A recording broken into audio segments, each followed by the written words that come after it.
Good morning students. आज हम BA second year के Indian political system Indian government and politics के बहुत ही महत्वपूर्ण एक चैप्टर है प्रियम्बल अर्थात उद्देशिका ये प्रस्तावना के बारे में हम अध्ययन करेंगे। ये प्रस्तावना वाला जो चैप्टर है आपके यूनिवर्सिटी के एग्ज़ाम और कंपटीशन एग्ज़ाम दोनों ही दृष्टियों से बहुत महत्वपूर्ण है। तो इस प्रियम्बल के बारे में थोड़ा इंट्रोडक्शन मैं आपको बताना चाहता हूँ। तो भारत की जो संविधान की प्रस्तावना है वो इसका आविर्भाव उद्देश्य प्रस्ताव जो कि जवाहरलाल नेहरू ने दिसंबर 1946 में दिया था, उसी के आधार पर आगे चलकर ये भारत के संविधान के प्रमुख उद्देश्य बने हैं और इन्हीं उद्देश्यों के कारण इसको उद्देशिका कहा जाता है। अर्थात हम यूँ कह सकते हैं कि 9 दिसंबर 1946 को संविधान सभा की पहली बैठक हुई थी। उस संविधान सभा की पहली बैठक के जो अध्यक्ष थे डॉक्टर सच्चिदानंद सिन्हा थे। 9 दिसंबर यानी उसके 2 दिन बाद 11 दिसंबर को संविधान सभा की जो बैठक हुई उसमें परमानेंट प्रेसिडेंट बनाए गए डॉक्टर राजेंद्र प्रसाद जी को। उसके 2 दिन बाद में 13 दिसंबर 1946 को पंडित जवाहरलाल नेहरू द्वारा उद्देश्य प्रस्ताव रखे गए और ये उद्देश्य प्रस्ताव आगे चलकर उद्देशिका के नाम से फेमस हुए। अर्थात इन्हें जो प्रस्तावना है इन्हें हम उद्देशिका भी कहते हैं और प्रस्तावना भी कहते हैं। अर्थात प्रियम्बल जो है उद्देशिका के नाम से भी जानी जाती है। तो हम ये कह सकते हैं कि प्रस्तावना का जो आविर्भाव हुआ है वो उद्देश्य प्रस्ताव जो कि नेहरू जी द्वारा प्रस्तावित था उसके माध्यम से हुआ है। अब अगला सवाल आपके कंपटीशन में यह आता है कि ये प्रस्तावना का जो कंसेप्ट है वो कहाँ से लिया गया है। तो इसका आंसर होगा अमेरिका से ये प्रस्तावना का कंसेप्ट लिया गया है। लेकिन इसकी जो भाषा है हम भारत के लोग भारत को जो भाषा है वो ऑस्ट्रेलिया के संविधान से ली गई है। जो ये प्रस्तावना जो है 26 नवंबर 1949 को अंगीकृत एवं आत्मार्पित की गई थी।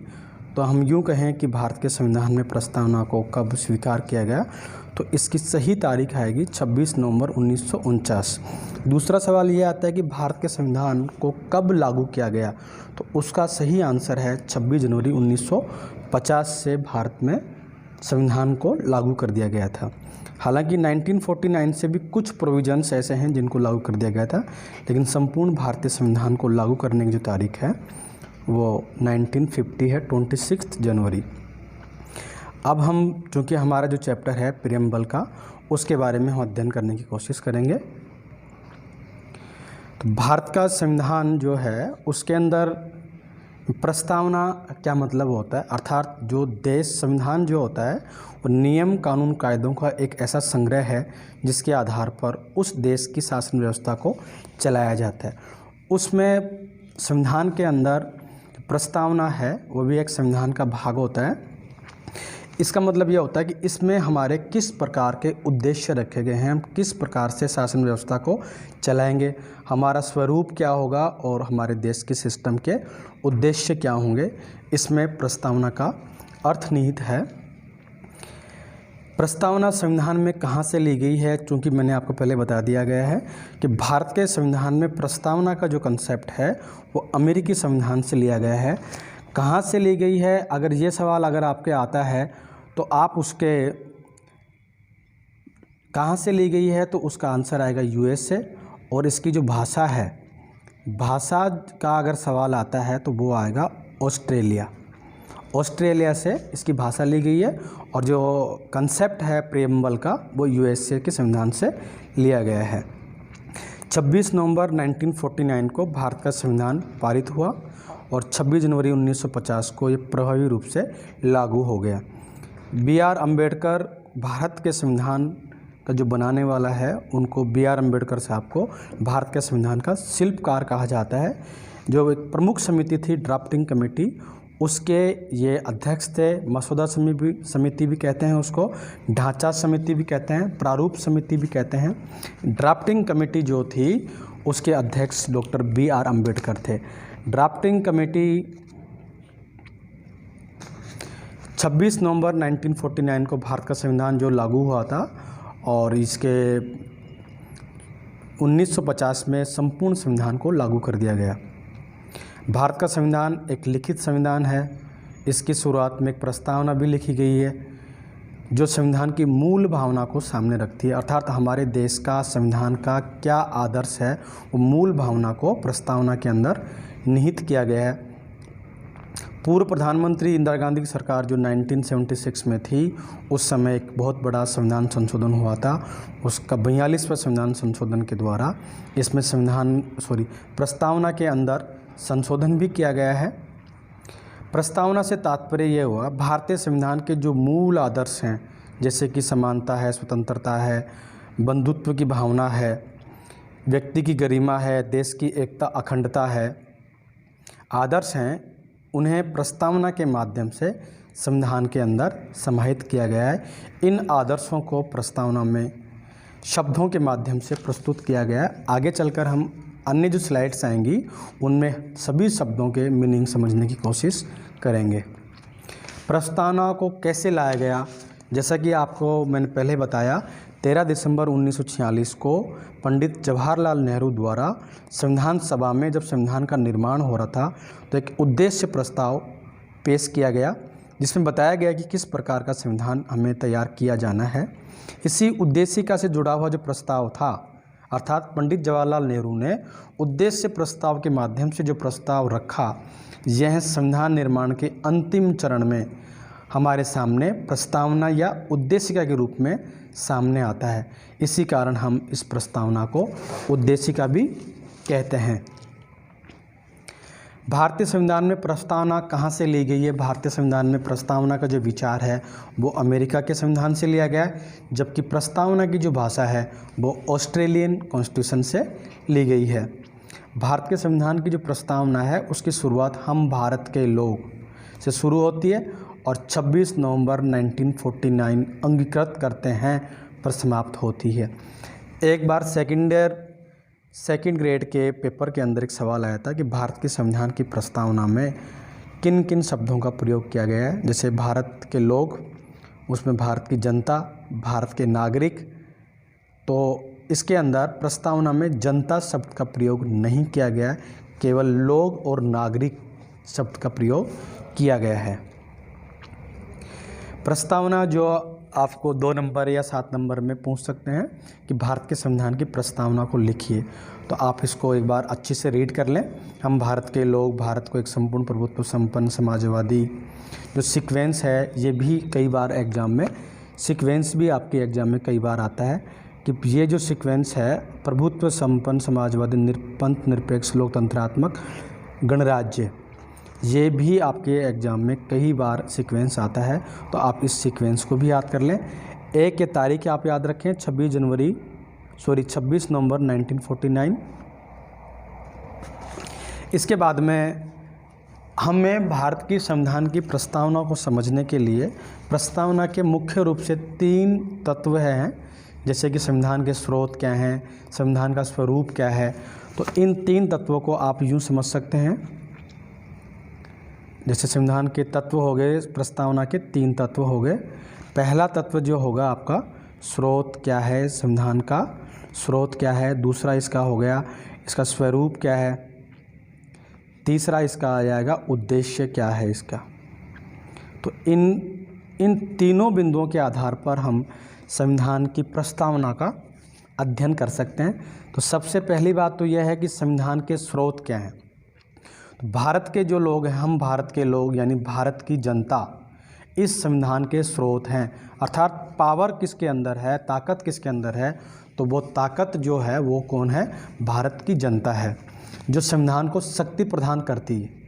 दूसरा जो इसका बिंदु है, प्रस्तावना के जो 5 प्रारंभिक शब्द हैं, संपूर्ण प्रभुत्व संपन्न, समाजवादी, पंथ निरपेक्ष, लोकतंत्रात्मक गणराज्य, तो ये भारत की प्रस्तावना के स्वरूप हैं कि हमारा देश इस प्रकार से होगा।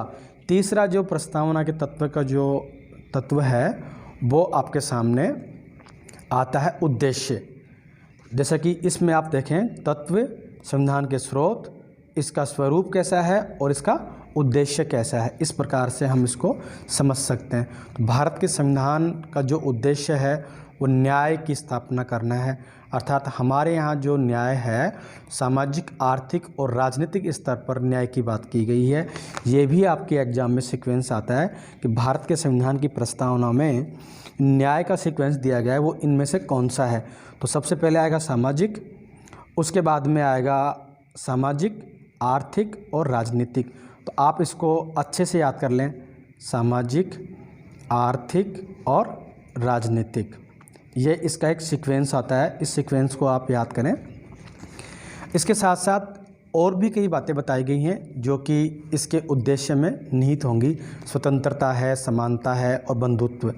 स्वतंत्रता, समानता और बंधुत्व जो है, स्वतंत्रता, समानता और बंधुत्व जो है वो फ्रांसीसी क्रांति से लिया गया है। स्वतंत्रता, समानता और बंधुत्व की जो भावना है वो फ्रांसीसी क्रांति से लिया गया है, जो कि 1789 से 1799 तक चली थी।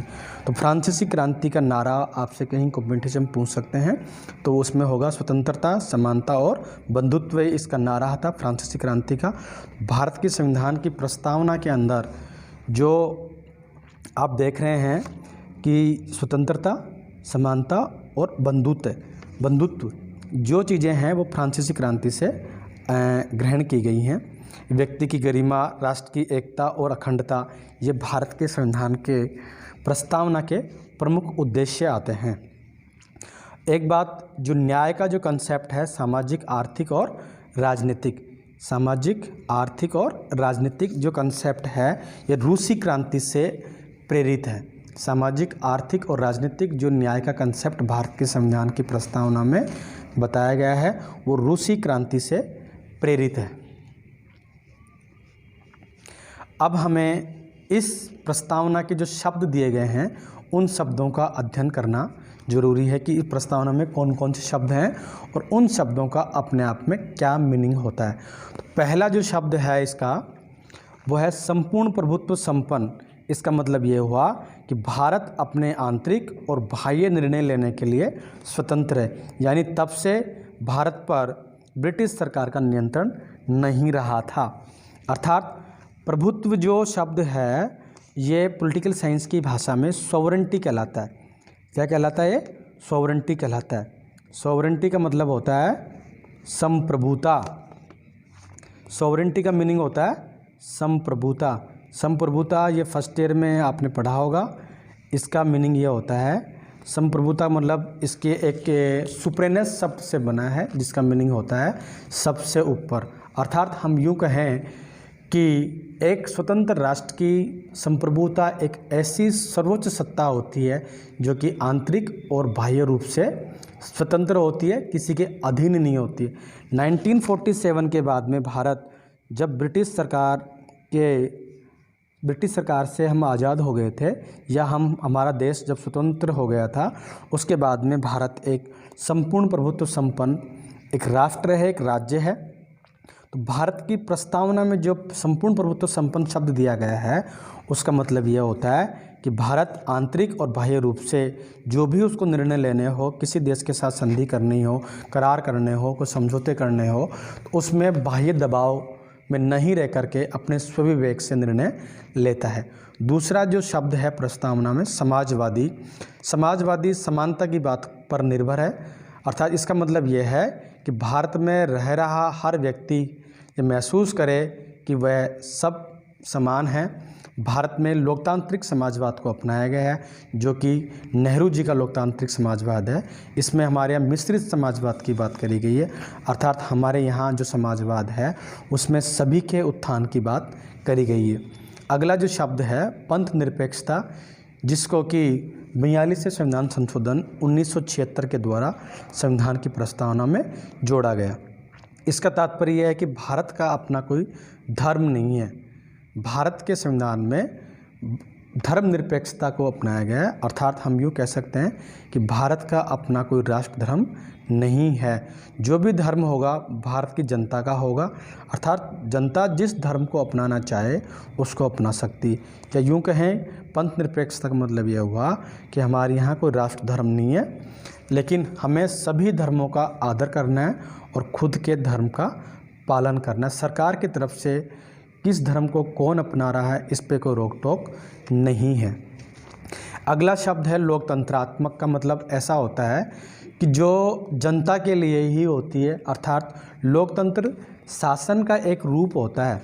लोकतंत्र जो है वो शासन का एक रूप होता है जिसका प्रमुख उद्देश्य होता है जनता का जन कल्याण करना। जन कल्याण की भावना इसके अंदर होती है। अब यूँ कहें कि लोकतंत्र है वो शासन का एक रूप है जिसका प्रमुख उद्देश्य होता है येन केन प्रकारेण जनता का कल्याण करना। और इसकी सबसे बड़ी जो विशेषता होती है लोकतंत्र की, इसके अंदर उत्तरदायित्व की भावना होती है। उत्तरदायित्व की भावना लोकतंत्र में पाई जाती है। अर्थात भारत के संविधान में प्रस्तावना के अंदर जो लोकतंत्रात्मक जिस शासन व्यवस्था की बात करी गई है उसके अंदर सबसे बड़ी बात यह है कि जनता द्वारा जनता के लिए जो शासन होता है उसको हम लोकतंत्रात्मक शासन व्यवस्था कहते हैं। एक अगला जो कंसेप्ट है रिपब्लिक, गणतंत्र या गणराज्य। गणराज्य क्या होता है? एक सिस्टम होता है। गणराज्य का तात्पर्य यह है कि ऐसी शासन व्यवस्था जिसका संवैधानिक या वास्तविक प्रमुख जनता द्वारा डायरेक्ट या इनडायरेक्ट रूप से चुना जाए, न कि वो वंशानुगत हो। यानी राजा का बेटा सीधे राजा न बने, वह जनता के द्वारा प्रत्यक्ष या अप्रत्यक्ष या किसी और माध्यम से चुना जाए, लेकिन वो वंशानुगत माध्यम से नहीं चुना जाना चाहिए। अर्थात भारत के रेफरेंस में बात करते हैं तो भारत के अंदर दो तरह के शासन या मुखिया होते हैं। एक मुखिया जो होता है उसको हम बोलते हैं हेड ऑफ स्टेट, यानी देश का मुखिया। हेड ऑफ स्टेट, देश का मुखिया जो होता है, अर्थात भारत के अंदर जो हेड ऑफ स्टेट होगा वो होगा राष्ट्रपति। भारत के अंदर जो देश का मुखिया है उसको हम कहते हैं राष्ट्रपति। और दूसरी जो कंसेप्ट है हेड ऑफ गवर्नमेंट, दूसरा जो कंसेप्ट है वो होता है हेड ऑफ गवर्नमेंट, यानी सरकार का मुखिया भारत के अंदर प्रधानमंत्री होता है। हेड ऑफ गवर्नमेंट कौन होगा? भारत का प्राइम मिनिस्टर होता है। हम यहाँ बात कर रहे हैं ऐसी शासन व्यवस्था जिसका जो संवैधानिक वास्तविक प्रमुख होता है, अर्थात हेड ऑफ स्टेट, जैसे कि भारत का राष्ट्रपति। भारत का जो राष्ट्रपति होगा वह जनता द्वारा चुना जाए, वंशानुगत नहीं होना चाहिए। यानी हम यूँ कहें कि भारत के अंदर जो राष्ट्रपति का जो चुनाव होता है वो जनता द्वारा चुनने के बाद में अप्रत्यक्ष रूप से राष्ट्रपति का चुनाव होता है। हमारे यहाँ जो हेड ऑफ स्टेट है, देश का संवैधानिक जो प्रमुख होता है, उसका चुनाव या वो वंशानुगत नहीं होता है। इसको हम ब्रिटेन के संविधान से समझने की कोशिश करेंगे। ब्रिटिश कॉन्स्टिट्यूशन में वहाँ जो राजा या रानी जो होता है वो वंशानुगत होते हैं, अर्थात वहाँ के राजा या रानी का चुनाव नहीं होता है, इसलिए वहाँ गणतंत्र नहीं है। वहाँ राजतंत्र की स्थापना है। वहाँ लोकतंत्र तो है लेकिन वहाँ का जो लोकतंत्र है वो राजतंत्रात्मक लोकतंत्र है, जबकि भारत में गणतंत्रात्मक लोकतंत्र है। तो भारत, ये बहुत सी एग्जाम्स में क्वेश्चन आता है कि भारत गणराज्य है क्यों? क्योंकि भारत गणराज्य इसलिए है क्योंकि यहाँ देश का मुखिया अर्थात संवैधानिक जो प्रमुख होता है उसका चुनाव होता है, अर्थात वो चुनकर आता है, वंशानुगत नहीं होता है। अब इसके जो अपन ने बात करी कि उद्देश्य क्या क्या हो सकते हैं, हमने संविधान के प्रमुख तत्व, संविधान के स्रोत, संविधान के स्वरूप पढ़ लिए हैं। उसके बाद में हमारे जो प्रस्तावना के अंदर कुछ शब्द जो दिए गए, अंतिम शब्दों में जो शब्द दिए गए हैं उनके अंदर प्रस्तावना के उद्देश्य या हमारी शासन व्यवस्था के उद्देश्यों के बारे में बताया गया है। इन उद्देश्यों को हम न्याय, पहला जो कंसेप्ट है न्याय का है। न्याय को 3 प्रकार की न्याय की बात करी गई प्रस्तावना में। तो सबसे पहली सामाजिक, आर्थिक और राजनीतिक न्याय की बात करी गई है। तो हमारे देश के अंदर सामाजिक, आर्थिक और राजनीतिक सभी दृष्टि से सभी व्यक्तियों के साथ में न्याय किया जाएगा। ये आपके एक सवाल आ सकता है कि भारत के संविधान की प्रस्तावना में जो न्याय का क्रम बताया गया है, इसका जो सीक्वेंस बताया गया है वो इन ऑब्जेक्टिव टाइप क्वेश्चंस में कौन सा है। तो आप इसको अच्छी तरह याद कर लें।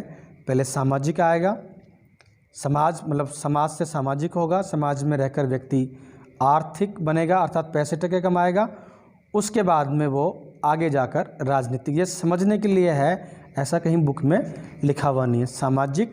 सामाजिक आर्थिक और राजनीतिक, इस प्रकार से आप इसको याद कर सकते हैं। सहारा भी आप इसको याद कर सकते हैं। जैसे कि न्याय का जो कंसेप्ट होगा, न्याय का जो क्या सीक्वेंस है भारत की कॉन्स्टिट्यूशन में, उसको आप ऐसे कर सकते हैं, सहारा। अब इसको आप एक एक शब्द को कर सकते हैं, सामाजिक आर्थिक और राजनीतिक। इस प्रकार से न्याय का जो सीक्वेंस है वो आपको याद हो सकता है। उसके बाद में स्वतंत्रता है, समानता है, ये भी बहुत बड़े मूल आदर्श हैं जिनकी स्थापना करने के लिए हमें आगे देश में शासन व्यवस्था की बात करी गई है।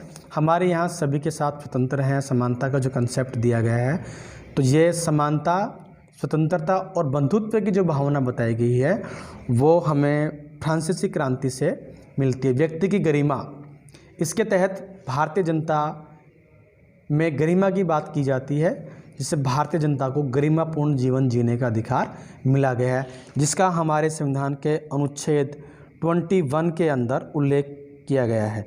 जीवन जीने का जो अधिकार है वो 21 में किया गया है। अर्थात हम यूँ कह सकते हैं कि जीवन जीने के लिए हमें किन किन चीज़ों की आवश्यकता है, इसका उद्देश्य निर्धारित करने के लिए हमारी शासन व्यवस्था प्रतिबद्ध है। अर्थात वो जीवन जीने की सभी परिस्थितियाँ उपलब्ध करवाएगी। अगला जो उद्देश्य में हम बिंदु ले सकते हैं, राष्ट्र की एकता और अखंडता। भारत विविधताओं में एकता वाला देश है, जो भारत की विशेषता है, जिसे बनाए रखने के लिए प्रस्तावना में कहा गया है। अर्थात हमें देश की एकता और अखंडता को बनाए रखना होगा। बंधुत्व, इसका तात्पर्य यह है कि सभी भारतीय नागरिकों में आपसी जुड़ाव की भावना पैदा होना, और इन सभी बातों को प्रस्तावना के माध्यम से संविधान का प्रमुख उद्देश्य बनाया गया है। अब चूँकि हमने संविधान की प्रस्तावना के बारे में पढ़ा, अब तक हमने पढ़ा कि प्रस्तावना का जो आविर्भाव हुआ है वो जवाहरलाल नेहरू द्वारा प्रस्तावित या प्रस्तुत उद्देश्य प्रस्ताव के माध्यम से आगे चलकर संविधान में प्रस्तावना का रूप जो लिया, और इसमें भाषा जो है वो ऑस्ट्रेलिया से ली गई है। प्रस्तावना का जो कंसेप्ट है वो अमेरिका से लिया गया है। हम भारत के लोग जो हैं इसके स्रोत हैं, ताकत हैं, शक्ति हैं। इसके कुछ स्वरूप में हमने अपने संपूर्ण प्रभुत्व संपन्न, समाजवादी, पंथ निरपेक्षा, लोकतंत्रात्मक, गणराज्य आदि के बारे में पढ़ा, और उद्देश्यों में इसमें न्याय, स्वतंत्रता, समानता, बंधुता आदि का उल्लेख किया गया। अब इस प्रस्तावना से संबंधित कुछ वाद हैं। वाद में ये हुआ कि प्रस्तावना संविधान का भाग है या नहीं है। इसमें दो महत्वपूर्ण वाद हैं, उन वाद का यहाँ उल्लेख करना बहुत ज़रूरी है। तो पहला वह जो वाद था 1960 के अंदर, बेरुबारी वाद। ये जो वाद लिखा हुआ ये वाद नहीं है, ये वाद है। बेरुबारी वाद जो 1960 में आया, इसमें सुप्रीम कोर्ट ने ये माना कि प्रस्तावना है वो संविधान का भाग नहीं है, और ये भी कहा गया कि विधायिका अर्थात भारतीय संसद इसमें संशोधन नहीं कर सकती। लेकिन आगे चलकर केशवानंद भारती बनाम केरल का जो वाद था, उस वाद में सुप्रीम कोर्ट ने 1973 में, केशवानंद भारती जो केस है वो अप्रैल 1973 का है, इसमें सुप्रीम कोर्ट ने कहा कि प्रस्तावना संविधान का भाग है। प्रस्तावना संविधान का भाग है, इसलिए विधायिका अर्थात भारतीय की संसद इसमें संशोधन कर सकती है। यहाँ तक आपको शायद कोई दिक्कत नहीं होगी। केशवानंद भारती वाद में ये माना कि सुप्रीम कोर्ट ने ये माना कि जो प्रस्तावना है उसमें संसद संशोधन कर सकती है, लेकिन इसी केस में एक बात और जोड़ी गई कि संसद मूल ढांचे के जो सिद्धांत है, बेसिक स्ट्रक्चर जो हमारे कॉन्स्टिट्यूशन का है, उसमें चेंज नहीं कर सकती। अर्थात सुप्रीम कोर्ट में केशवानंद भारती केस में प्रस्तावना को भी मूल ढांचे का भाग माना गया। प्रस्तावना को भी मूल ढांचे का भाग माना गया। अर्थात हम ये कह सकते हैं कि भारत की संसद प्रस्तावना में संशोधन तो कर सकती है, लेकिन प्रस्तावना का जो मूल ढांचा है उसमें संशोधन नहीं कर सकती। संसद संविधान के मूल ढांचे में नकारात्मक संशोधन नहीं कर सकती। अतः यहाँ स्पष्ट है कि संसद वैसा संशोधन कर सकती है जिससे मूल ढांचे का विस्तार हो या मजबूतीकरण हो। इसी संदर्भ में हम एक बात कहना चाहेंगे आपको। तो इस जो दो वाद हैं, पहला वाद है बेरूबारी वाद। उस वाद में कहा गया कि संसद प्रस्तावना में संशोधन नहीं कर सकती। इसके बाद में अप्रैल 1973 के अंदर केशवानंद भारती बनाम केरल राज्य में सुप्रीम कोर्ट ने कहा कि प्रस्तावना संविधान का भाग है, और इसी केस में सुप्रीम कोर्ट ने ये भी कहा कि प्रस्तावना जो है वो संविधान का मूल ढांचा है। तो संशोधन तो विधायिका कर सकती है, लेकिन इसके मूल ढांचे में परिवर्तन नहीं कर सकती, अर्थात नकारात्मक संशोधन नहीं कर सकती। तो निष्कर्ष रूप से कहा जा सकता है कि जो भारत की संविधान की प्रस्तावना है वो संशोधन योग्य है, उसमें संशोधन हो सकता है, लेकिन उसका जो मूल ढांचा है उसमें चेंज नहीं हो सकता, अर्थात नकारात्मक संशोधन नहीं कर सकते। इसके विस्तार और इसको मजबूतीकरण प्रदान करने के लिए इसमें विधायिका संशोधन कर सकती है। इसी संदर्भ में 42वें संविधान संशोधन जो कि 1976 में हुआ था, 42वें संविधान संशोधन को मिनी कॉन्स्टिट्यूशन ऑफ इंडिया का जो अमेंडमेंट कॉन्स्टिट्यूशन ऑफ इंडिया कहा जाता है। अस्कार इसे लघु संविधान कहता है, क्योंकि 42वें संविधान संशोधन में बहुत से अनुच्छेदों में परिवर्तन किया गया था। ये सवाल आपके ये भी आता है कि जब 42वां संविधान संशोधन हुआ उस वक्त देश के प्रधानमंत्री कौन थे? तो उस वक्त देश के प्रधानमंत्री श्रीमती इंदिरा गांधी थी। तो 42वें संविधान संशोधन द्वारा प्रस्तावना में पहली बार और आज तक केवल एकमात्र एक संशोधन हुआ है। आज तक प्रस्तावना में एक ही संशोधन हुआ है, और वो संशोधन हुआ है 42वें संविधान संशोधन 1976 के द्वारा। केवल और केवल एक संशोधन हुआ है आज तक, पहला और अंतिम। आज तारीख तक संविधान की प्रस्तावना में केवल एक ही संशोधन हुआ है। तो ये एग्जाम की दृष्टि से बहुत इम्पोर्टेंट है कि भारत की संविधान की प्रस्तावना में पहला संशोधन कब हुआ, उसका सन आएगा 1976। किस संविधान संशोधन द्वारा? 42वें संविधान संशोधन द्वारा। और उसमें कौन कौन से शब्द, नए शब्द जोड़े गए? तो समाजवाद, पंथनिरपेक्षता और अखंडता। ये ऑब्जेक्टिव टाइप क्वेश्चंस और यूनिवर्सिटीज़ की एग्ज़ाम में 2 नंबर का सवाल आ सकता है कि 42वें संविधान संशोधन द्वारा भारत के संविधान की प्रस्तावना में कौन कौन से शब्द जोड़े गए हैं। तो आपका आंसर होगा समाजवाद, पंथनिरपेक्षता और अखंडता। ऑब्जेक्टिव में MCQज जो क्वेश्चन आंसर आते हैं उनमें आ सकता है समाजवाद, ए ऑप्शन, बी ऑप्शन पंथनिरपेक्षता, सी ऑप्शन स्वतंत्रता और डी ऑप्शन अखंडता। सवाल यह आएगा कि इनमें से 42वें संविधान संशोधन द्वारा कौन सा शब्द नहीं जोड़ा गया। तो आप इसको अच्छे से याद कर लें। समाजवाद, पंथनिरपेक्षता और अखंडता शब्द जोड़े गए हैं। आज के इस वीडियो में हम इतना ही पढ़ाएंगे, कल आगे पढ़ते रहेंगे। जिस बच्चे को इस वीडियो में समस्या हो वो मुझे व्हाट्सएप कर सकता है, फ़ोन कर सकता है। बहुत बहुत धन्यवाद आपको। Thank you.